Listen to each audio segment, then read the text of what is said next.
Sport Clips Haircuts Help a Hero program funds scholarships for U.S. veterans who are pursuing a college degree or vocational certification. Visit your nearest Sport Clips to learn more and donate now through November 11th. And again, a happy Halloween from all of us to all of you. We are Dumb and Dumber today, no longer just figuratively, but literally as well. I think these are pretty good costumes, all things considered. I think it's one of the things over the 18 years we have done well. My wife for a few years was getting the costumes, and then ESPN was getting the costumes. And I think between the two of them, they've done a great job over the years. We've really had some really good costumes. As we look back at a compilation of them earlier this morning, and we are presented by Progressive Insurance, and Brian Billick and Trey Wingo and Jim Kelly and Paul Feinbaum among our guests today, as always, on the Shell Pennzoil Performance Line. I think I've always said that my favorite one was Batman and Robin. People will ask a lot because we really have done Halloween well. But as I watched them over this morning, I think I like Oppa Gangnam Style. Gangnam Style was very good. Especially the fact that we did the video with it. I'm just amazed now. Who would have thought in two of the times we've dressed up, I would have worn a ruffled tux. That one was yellow. This one is blue. Correct. I kind of like it, actually. Putting on the ruffles was rather fun. We had these costumes since like late last week. Yeah. And I brought them home, and I was thinking about should I, iron them or whatever it is and sort of make it look as good as it can look. I never even thought once about that. I just took it out of the bag this morning. Yeah. Mine has, and I will say this too, the shirt has something of a funky odor. Does your shirt have a tad of a funky odor? I put a T-shirt on, too. So did I, underneath it. Yeah. Normally, I wouldn't care, but I didn't want not that I normally care, but I thought it might itch. Yeah. So I put a T-shirt on. And I'm not going to lie to him, a tad warm. But outside of that, it is a little warm. The costumes are excellent. A very happy Halloween. Again, we've got pictures up for those of you who cannot be watching with us today on ESPN. And if I may, I'll do this a couple of times. Let's again remember, have a safe and happy Halloween. Make sure you're driving slow in the neighborhoods. A lot of kids are going to be out, and sometimes, they're in the darker clothing, hopefully, with the parents and with the flashlights and stuff. But either way, be careful around there. And I say this every year, and I mean this every year. Don't be that house. Don't be that house. Don't push your healthy teeth on us, okay? Don't give out toothbrushes. Don't give out an apple. Don't give out pennies. Okay? Don't do it. This is one thing that has changed. Back in my day, you'd have paid for that. Now, I'm not telling anybody to do anything like that anymore, okay? But let's give out candy. I remember tweeting last week where I was doing tweets about what kind of giver are you on Halloween. They listed the different kind of candies you may give. And I said the one that just happened to say legendary when you give out the big bars. And I put that one down. And someone tweeted back, great, 12 grams of saturated fat. All I said back was, shut up! Okay? On this one day, just give out the candy. Let the kids enjoy the candy. That's all I got to say. Don't be that house. It's not just the kids who enjoy the candy. How much of the candy do you take? What percentage take a vig off the top went for the house? Yeah, absolutely. I miss that terribly. I really do. Of all the things as my kids have grown up that I miss. If I would make a list of them, and it would be a long list, but walking around trick-or-treating with them in their little costumes and ringing on the doorbells, I miss that about as much as I miss anything. It was fantastic. A quick story about that one time. Rolling around with you're right. That was just I miss that terribly. Absolutely the best stuff. It got to a point then when the kids are a little older, the boys are a little older than Sydney, but Sydney would go out and trick-or-treat, and she was swimming at this point. And she was a good swimmer early on, so she would be doing morning practices, workouts, evening practices, and so she'd be tired. And one year, I think she dressed up like Eeyore. And she had a morning practice, she had an afternoon lift after school, and then she had another practice before trick-or-treating. And she was dead tired. I mean, she's probably 11 years old, 10, 11 years old, something like that. And she actually went out with her friends, and it got after about 4 or 5 houses, she would go to the house and lay on the front lawn while the rest of the kids went all the way down to the door, and she would say, get me something. Really? Yeah, she was just too tired. She couldn't go all the way down. She'd make it to the front of the house, lay down, and just wait for her friends to bring her some extra candy. But she went out and got the extra candy. And then, of course, yes, you got to take some off the top, right?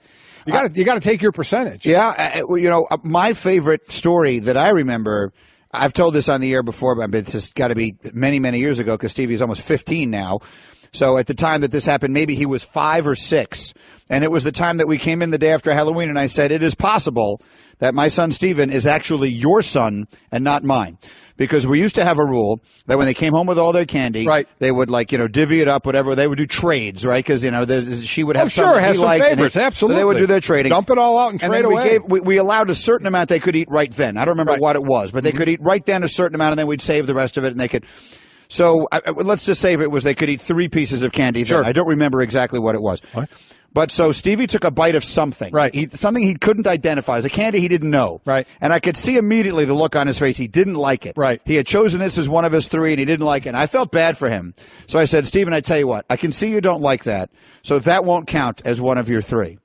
And it took about a second, and then I saw it might as well have actually been a little light bulb that went on over his head. Oh. He picked up another one. He took a bite, and he goes, Dad, I don't like this one. That's a good move out of that kid. And Stace looks at me and says, there's nothing you can do. Nothing you can do. Nothing. He outsmarted you. You went down that road. He did. He outsmarted me on that one. And what a sugar high he was on from that night. I learned a valuable lesson. I never saw that. You had a rule like that, only 3 pieces. I forget exactly what it was. I told the kids, listen, you can finish your bucket. Go ahead. Have a ball. Now, we had different rules of those kinds. But we do give out candy. We'll be giving out candy at the Greenberg household tonight as well. And one last thing. I know Mike had a poll this morning about it, my son in his show, First and Last, about candy corn. Yeah. He said, like it, don't like it, or eh. I personally don't like it. I don't like it either. No. Which he found shocking that I didn't, but I'm not a big fan of candy corn. I generally speaking don't like any candy that isn't chocolate based. Yeah, I know you're not a huge candy I like guy. chocolate, though. Yeah. So chocolate candies. And I like peanut butter. So anything chocolate and peanut butter. The Clark bar I love. Reese's Cup was made the for you Reese's then, huh? I love, absolutely. Yeah. I also like peanut M&Ms. And we have big buckets of all the stuff here. And the big bar is going out at the Golick House tonight as well. All right, let's get to the business here. The college football playoff rankings come out tonight in this hour. Tomorrow, we'll talk to Kirk Herbstreit tomorrow at around this time and get his take on all that will happen. You'll hear from Nick Saban coming up in a couple of minutes here on all of that as well. Meanwhile, Patriots trading Jimmy Garoppolo for a second-round pick to San Francisco.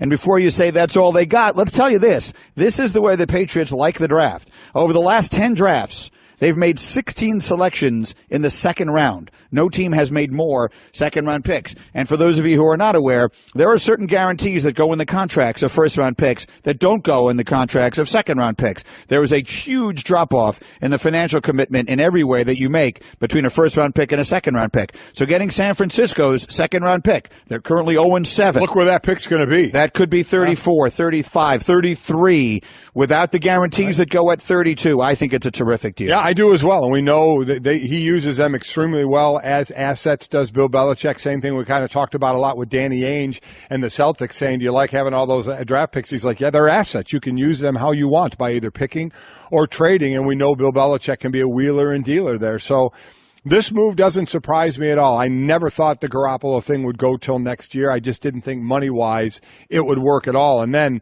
when Tom Brady started off the way he started this year, that really kind of solidified it for me. William tweets, the Patriots know they can't win the Super Bowl without Brady, so no backup is no issue for their goal, Super Bowl or bust. This year, I mean, they're that's a good point because their defense, while it's playing better, is not great by any stretch of the imagination. I don't know. It'll be interesting how well they're playing by the end of the year. We know the weapons they have, but they know the players that are hurt. Chris Hogan just got hurt this last game. You know, you keep holding your breath still every time Gronk hits the ground on how he's going to get up. So that's a very interesting thought anyway, that if you lost, but the plan for a backup, in all honesty, is you're hoping obviously not to lose your starter for a whole season. The perfect backup is have to come in for a game, maybe a couple of games, right, and keep you afloat until your quarterback can be back. There are a lot of teams. Like as soon as Aaron Rodgers went down, they were, we both think they're done. We knocked them out. Correct. The New Orleans Saints are having a great year this year. If Drew Brees goes down, they're done. Same thing there. Sure. So that would be the same thing for New England. But you want to have a quality backup for those filler times if you need them. And then as far as the Niners side of this, Josh tweets, now the 49ers have their quarterback. They can afford to trade their high first-round pick and get more pieces to add with him. If Garoppolo winds up being good, and that's the big if, then yes, they're in the best possible situation, which is they'll have a very high draft pick in a draft that is rich with quarterbacks that people want, and they don't need one. That's where Tennessee was a couple of years ago when they had Mariota and they had the number 1 pick and they traded out of that spot and they get a king's ransom for it. So, yes, the 49ers, if indeed they have found their quarterback in Garoppolo, find themselves in that position, which I think is, generally speaking, the best position to be in going into the draft. I agree. And then they have to start looking for weapons. No doubt about it. On the offensive side, defensively, you saw them go with Solomon Thomas on the D-line, Reuben Foster at linebacker, to try and solidify up that defense. Well, everybody loved their draft last year, right? Everyone was raving I liked about their those draft guys. last Absolutely. year. And they're 0-7. Right. Well, again. It doesn't mean the draft wasn't a good draft. Here's the thing. Yeah, when you sit there and say a draft, you can't expect young guys in, especially a collection of them, and say, okay, now we're leading this team. Now, Deshaun Watson is doing a great job of that, but think about the weapons he has around him to help, as opposed. So right now, you're sitting there, Pierre Garçon is their leading receiver with 40 receptions. So Carlos Hyde, their running back, is second with 31. So they're going to need more weapons out there, and they'll have the ability to try and get that. All right, keep all the Twitter reaction coming through the 1-800-Flowers.com Twitter feed. Let's get some perspective from one of our quarterbacks. Here's Matt Hasselbeck on the trade. I actually think it's brilliance once again by the New England Patriots. Really, you hold on to this guy for 8 games of the NFL season. Your starting quarterback is 40 years old. You've got Super Bowl aspirations. You have him that whole time, and yet still you get what's likely to be like the 34th pick overall, basically a first-rounder, and so they win again. I'm still amazed. Have we ever seen, Hembo said, I can't believe we have 2 quarterbacks traded from the same team during the season. Again, Jacoby Brissett went in week 1 to the Indianapolis Colts, and now we see Garoppolo go. They have no other quarterback on the roster, and that won't last. You're not going into a game, obviously, without a backup quarterback. Will they sign Brian Hoyer, who was released by the 49ers? Will they get somebody else?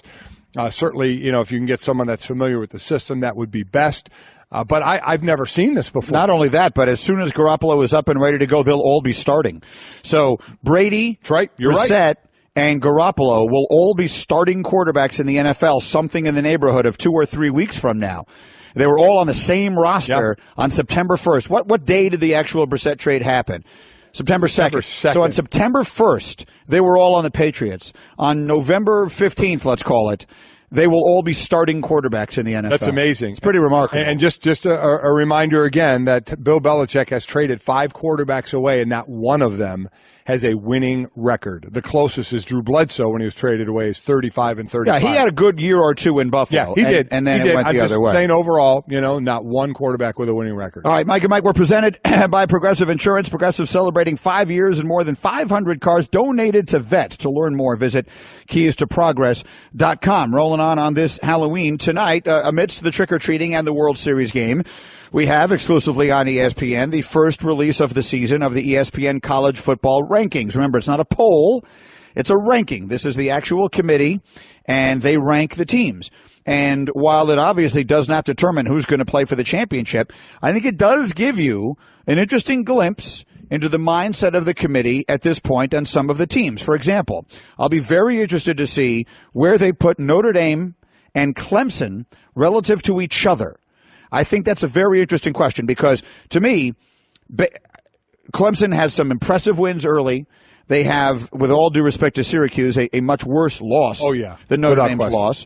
On the eye test, a lot of people were saying Clemson was the best team in the country. So I'll be very, very curious to see where they put them relative to Notre Dame. I think that would be a very interesting one. Agreed, because Clemson can get that extra game with the conference championship game, and we'll see where Miami is in all of that. Miami and Notre Dame play in a couple of weeks. The team I'm interested in seeing, because I think that will speak volumes of the committee as well, is Wisconsin. Wisconsin is undefeated and hasn't really played anybody. Ohio State has one loss, a loss to a very good Oklahoma team. Other than that, they haven't really played anybody until beating the number 2 team in the country in Penn State. So that's why with one loss, they're ranked higher in the AP poll than Wisconsin. So will the committee say tonight, we value undefeated even though it hasn't been against a great schedule, or hey, you know what? You're going to be just on the outside looking in with a chance to prove yourself if you continue to run the table and have a chance to win the Big Ten championship and be undefeated. How about Ohio State relative to Oklahoma? I know that Baker Mayfield was saying yesterday that he's upset that Ohio State is ranked ahead of them. They played and won. I'd agree, and they won big. Columbus. They won big, and Oklahoma and Ohio State, came back with a 1-point win against Penn State. It's fair. Listen, and Oklahoma's loss, which at the time looked stunning to Iowa State, looks a little less stunning now that Iowa State beats TCU. Iowa State's the number 14 team according to the AP poll tonight. I'm with you. I do think there is value of head-to-head, especially when the teams you're losing to, as we're seeing, Iowa State is the first two-loss team that shows up in the rankings. That Ohio State lost to Oklahoma, a very good team. That Notre Dame lost to Georgia. Georgia could be number 1 tonight. If the lowest they'll be is number 2. The SEC is going to be 1 and 2, just depending on the order. So that's why I brought up earlier about Georgia losing a close game to Alabama. If they are undefeated in the SEC title game, would they still go in ahead of Notre Dame? Because then their only loss would have been to number 1 Alabama, and Notre Dame's only loss would have been to number 2 Georgia. Now, I would have to see at that point what is the strength of schedule at that point. I think that would have to go into it. But if it's close, I just don't see how head-to-head doesn't come into play more. I really don't. Well, we've seen them make decisions without consistency. We have had head-to-head, not counting. Sometimes it does, sometimes it doesn't. Conference championship. Listen, I hope even if Georgia loses a close game that they take Notre Dame in over Georgia. But as a player, I would be sitting there kind of like Penn State was doing last year and say, we beat them. Now if you have the same amount of losses again, right. there are Penn things. State lost 2 games. It's exactly year. right. Yeah. If you even amount of losses and you say, well, wait, but we beat them. I mean, there's to me, there's a little bit to that. So we will find out what happens tonight. I'll be watching tonight at 7. You'll be watching tonight at 7. Mm-hmm. Guess who won't be watching tonight at 7? The coach of the team we expect to be number 1, Alabama. Here's Nick Saban. I could care less about the poll. I mean, what significance does a poll have right now? I mean, all we're talking about here is the challenge of our season and where are we going to be in the poll if we don't play well in the next 4 games. So I'm focusing on the next 4 games. I could care less about the poll. You won't see me wasting any time watching TV or watching who's 1, who's 2, and it really doesn't matter. What really matters is how you play the rest of the season, how you focus the rest of the season, how you stay focused the rest of the season. If our players think anything of it, then that could be a problem and an issue too. These are the things that we try to categorize as poison that you really don't want your players to be focusing on or thinking about. But I appreciate you asking so I could get this off my chest. Couple of P words he really likes: process and poison. Yeah. He stayed away from the rat poison this time and just went, we call the media kind of their poison, their rat poison, and that this is poison. Listen, to a point, I get what he's saying. We'd all love to have his problems. We're all near or at the top every single year and don't really have to worry about it to the end of the year. But his point does make sense. But for those who are having a good season or just on the outside looking in, there does have to be some maneuvering. There's no maneuvering for Alabama. You win the way they are, and they're in. But to his point, as far as the first rankings coming out, how much do we look into that? This has happened 3 times now, right? So there have been 12 initial teams in the rankings, 4, 4, and 4. 5 of the 12 eventual playoff teams were ranked in the first top 4. 4 of the 6 eventual finalists were ranked in the first top 4. 2 of the 3 eventual national champions were ranked in the top 4. Alabama 2015 and 2016 was Clemson. So just because you start there, usually half the time you're not going to, half the teams aren't going to finish up there. Right. But that means half the teams do. And that's a pretty significant number considering that we still have a full month left of the college football season. So I get it. For Nick Saban, it makes no difference because he has to be worried about his team getting ready to play this weekend. I don't. So I think it is very significant. But I think if in a honest moment, most coaches would say that. It doesn't matter.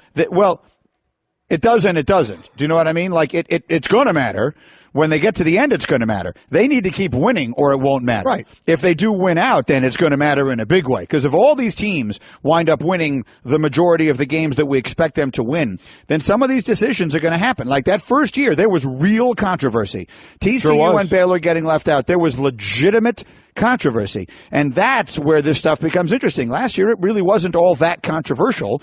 The decisions were mostly pretty clear cut. You did have, you had teams not winning conference championships. Right, you had Penn State, but they had 2 losses. They were easily explainable decisions that were made. Were they all the right ones? Right. You and I could debate that all we want. Right. But they could easily be explained. But if you have Clemson with 1 loss and Notre Dame with 1 loss, that's the one I keep coming to because I could easily see that happening.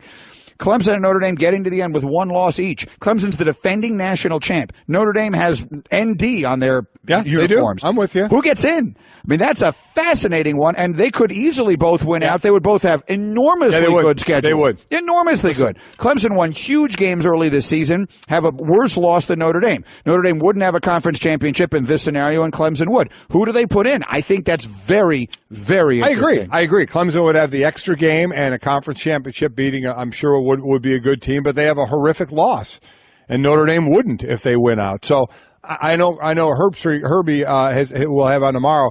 He said he thinks without question if Notre Dame wins out, they are an absolute lock to be in there. I would like to believe that as well. I'm gonna hold off on that, but I would like to believe that. Also, in the initial rankings in the 3 years before, there's never been a Big 12 team, and there won't be. There's never been a Pac-12 team, and there won't be. And there's never been an independent. Which there may be. Oh, yeah. I think Notre Dame has a real chance to be in the top 4. I agree as well. Definitely. Yeah. I mean, right now, they're playing as well as anybody. Yeah, they are. Yes, so, and those, there's such a randomness sometimes to the criteria by which these decisions get made. Would I be stunned if Notre Dame is 3 or 4 tonight? No, I would not. I wouldn't be at all. No. I would not. No. Mike and Mike brought to you by Upside.com. Low prices, great rewards, 6-star service. You deserve a better business trip. Upside.com. So, as we prepare for Brian Billick next, here comes that first moment of the day. Is that I'm going to have to make a quick run to the men's room here during this break. Right. And this is when sometimes you forget the way you're dressed. And then you walk down the hallway like this, and everyone's just staring at you like crazy. Act like you're no different than any other day. And you walk by you've never seen anyone dressed like Dumb and Dumber before? And here's the other thing. You have a cane in your hand. Someone gives you a smart aleck remark, use it. That's exactly right. Anybody looks at me crooked, they're going to get, I'm bringing my cane. There you go. Of course, Ray just said, Mary, bringing the cane to the bathroom. Yes, I am. Yes. I'm not going to lie to you. I enjoy the cane. The cane, I enjoy the cane. The walking stick is an underrated appendage. And you know what? This is a pretty solid. This is not a flimsy walking stick by any stretch of the imagination. This will hurt if you get thwacked by it. All right. We will hope not to thwack anyone, and Brian Billick will join us live next. What if I told you some stories you need to hear to believe? Everywhere you went, Dan and Dave. And that's these 2 athletes that are going to go to the Olympics this year, and it's going to be settled in Barcelona. When Reebok approached Dave and I, the first thing both of us said, neither one of us are on this team yet. The thought never, ever crossed my mind that Dan nor Dave would not make that Olympic team. The all-new 30 for 30 podcast. Subscribe now on the ESPN app or Apple Podcasts. 30 for 30 podcast is presented by Mini. We're finding the best sports stories for you right now. And to do that, we're behind the wheel of the new Mini Countryman, the biggest Mini yet. Please proceed to the highlighted route. To find great sports stories, you have to get out into the world and follow your instincts. That's where the new Mini Countryman's all-wheel drive comes in handy. With all 4, we can chase down a story in the city, the country, and most places in between. No matter what story you're chasing, the new Mini Countryman will help you find it. It's available now, and so are 30 for 30 podcasts. All right, we'll have Brian Billick coming up for you shortly here as we go through some of the big NFL stories. Again, big trades yesterday. Dwayne Brown, the big left tackle, being sent from Houston to Seattle. They desperately needed help on that offensive line, and they get some. And, of course, Garoppolo going to San Francisco. He's a far less accomplished player than Dwayne Brown, but he's a quarterback, and so people will talk about it because he's a quarterback. And actually, the guys were scrolling through as we're waiting for Billick a minute.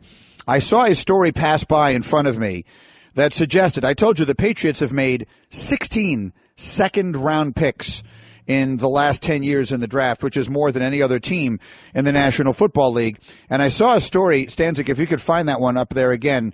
I just saw you were going through it as we were talking earlier. a story that suggested that second-round picks in the NFL right now are much, much more cost-efficient, not just because they're cheaper, but based upon the production you get out of them than first-round picks. I'm not sure if you can find that or if anyone's actually hearing me ask for that right now because it's not coming. There it is.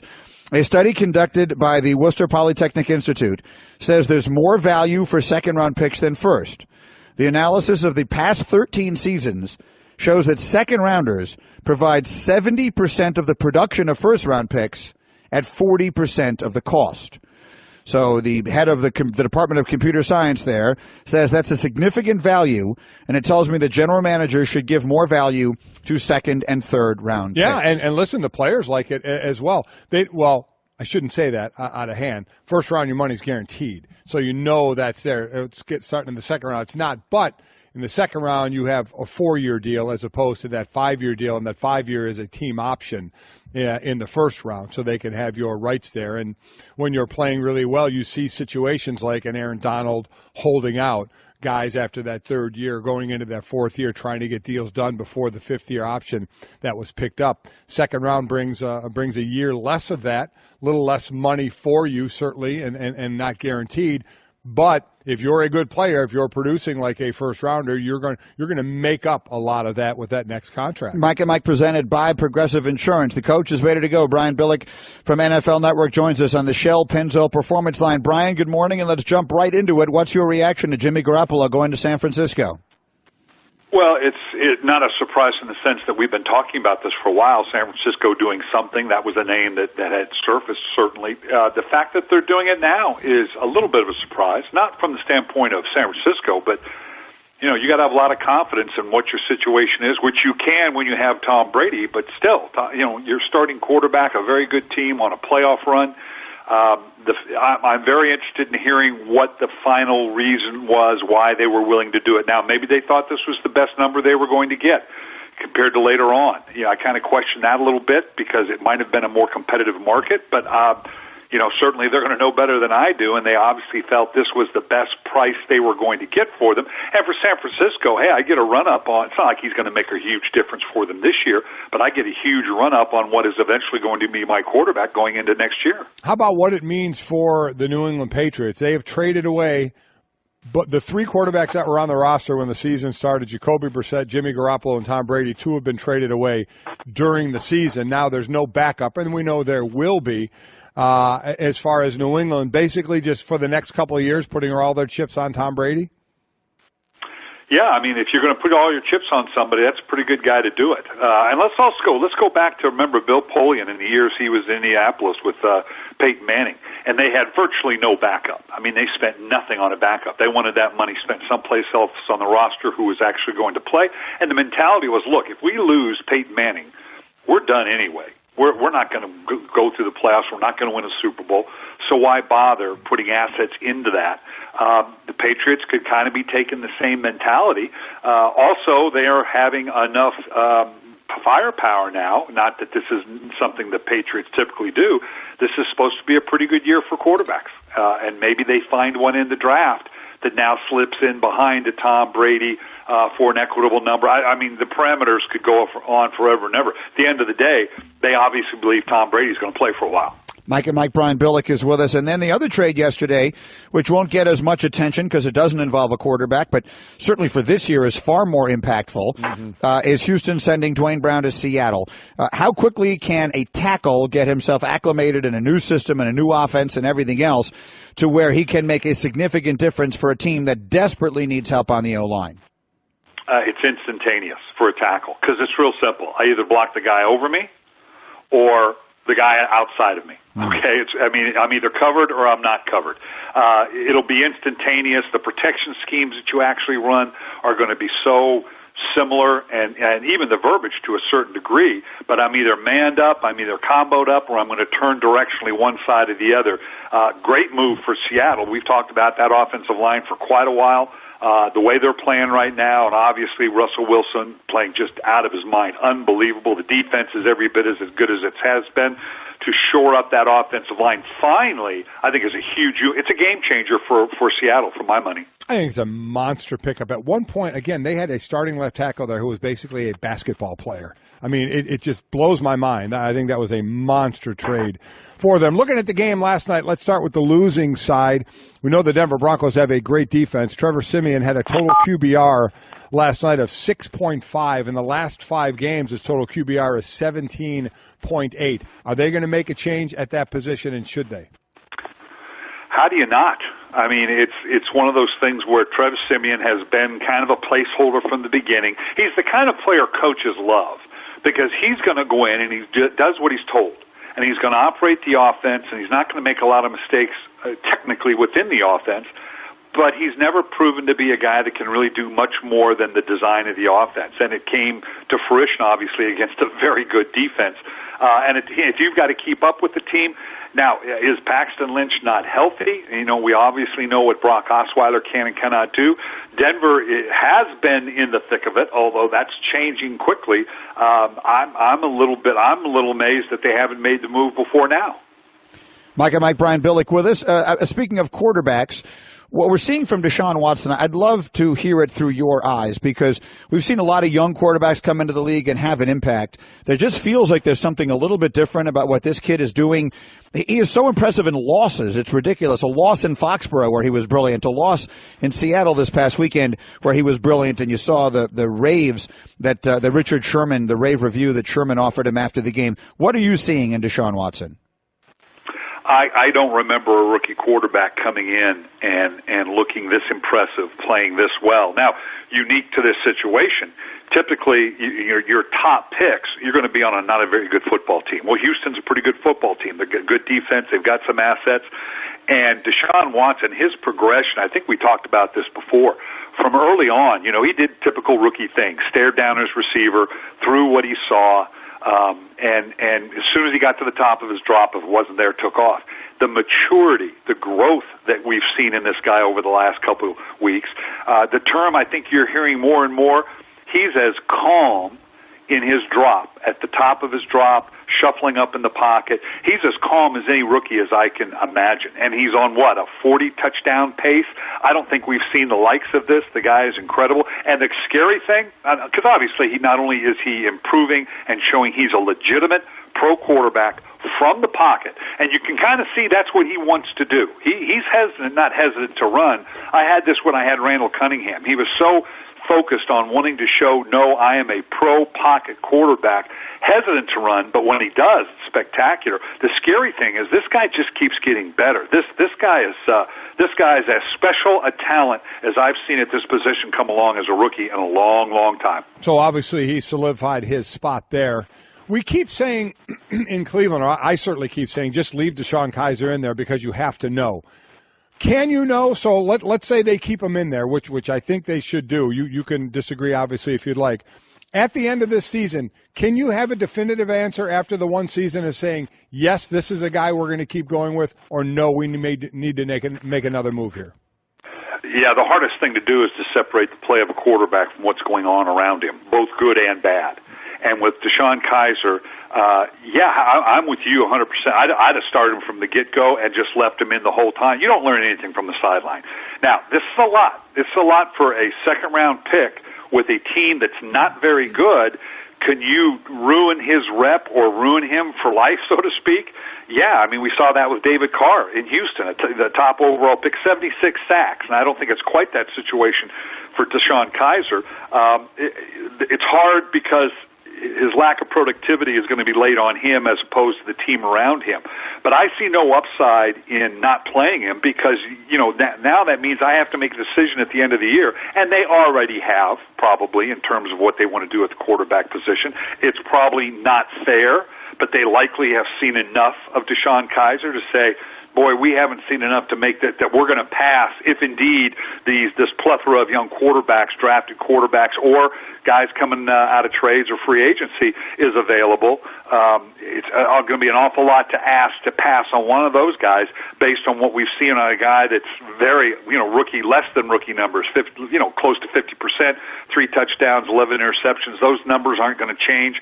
I don't want to say the game looks too big for DeShone Kizer because that wouldn't be fair to him, but I certainly have not seen enough or think we're going to see enough to bypass one of these other guys. If you want to go see a game this weekend, Brian Billick has a way for you to get your tickets. How do they do it, Brian?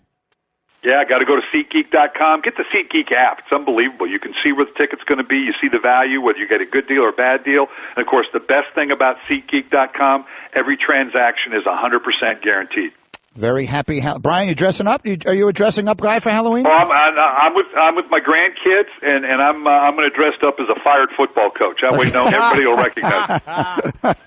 Well done. Have a great day. Thank you, Brian. That's Brian Billick with us here every week on Mike and Mike. Trey Wingo, Jim Kelly, Paul Feinbaum, and more. Still to come, a very busy Halloween with us on Mike and Mike. Back in just a moment. We just had a very funny moment. Golick is desperately trying to get to the read, but we're wearing these gloves in our Dumb and Dumber costumes, and he couldn't turn the page. All right, it's time for Straight Talk, brought to you by Straight Talk Wireless, best phones, best networks, no contracts. I hope that was right. I hope our friends at Straight Talk appreciate the lengths to which Golick went. I gave it my all. To do that read as we sit here. We are Dumb and Dumber on this Halloween, and so glad you've chosen to start your day with us.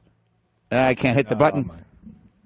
Yeah. We are struggling because we are wearing the gloves. I mean, we have gone all out with these costumes as we have every single year, and I don't know that this is going to wind up having been our best one, but I think it's up there. It's I like right up this there. a lot. I like it in spirit. I have been very happy with a lot of our costumes over the years. I think it's gone very well. And it's for those of you who have not been with us since the beginning, and I'm sure most have not.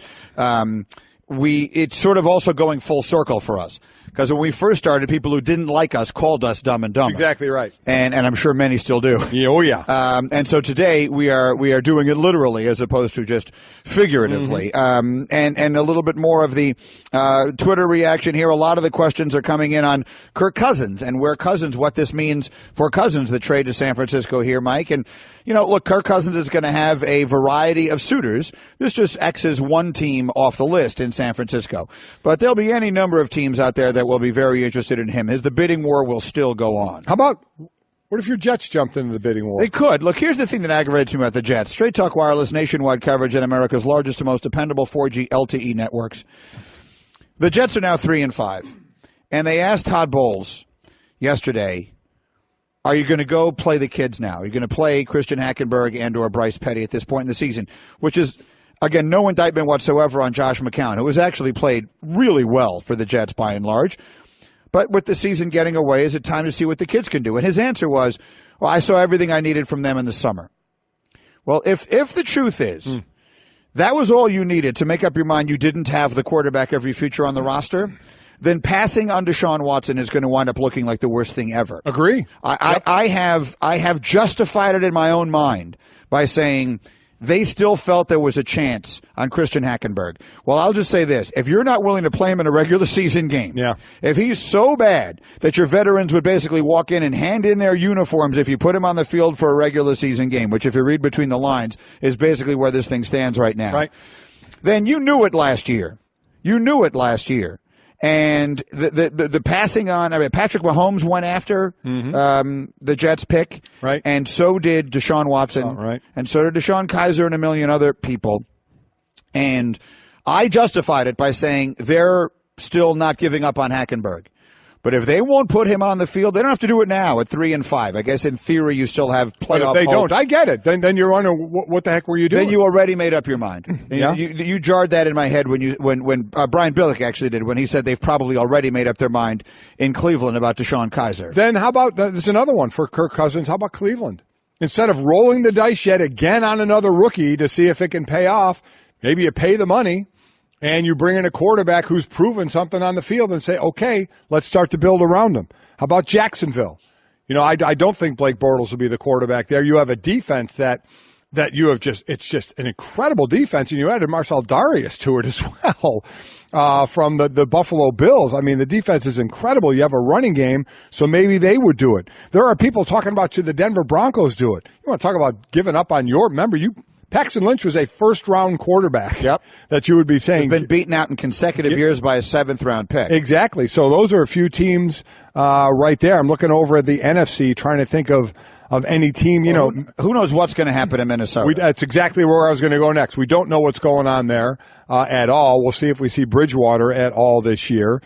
And the rest of the teams there, nothing in the South. And you look in the West, really, the Arizona Cardinals. Could they be one of those teams as well? Sure. I think it's time for them to figure out what their future at quarterback is, and they're not making one of those moves last year. They're one of the teams that traded out, right, Brooksy? They trade out for was it the Mahomes deal? Was that the spot they traded out of? They traded out of one of the quarterback spots, right? It was the Bills who traded out of that one. Well, either way, the Cardinals did not take a quarterback last year when a lot of people thought they might. Yeah, they were put all in for this year with Carson Palmer and Larry Fitzgerald both coming to the end, and now that's over.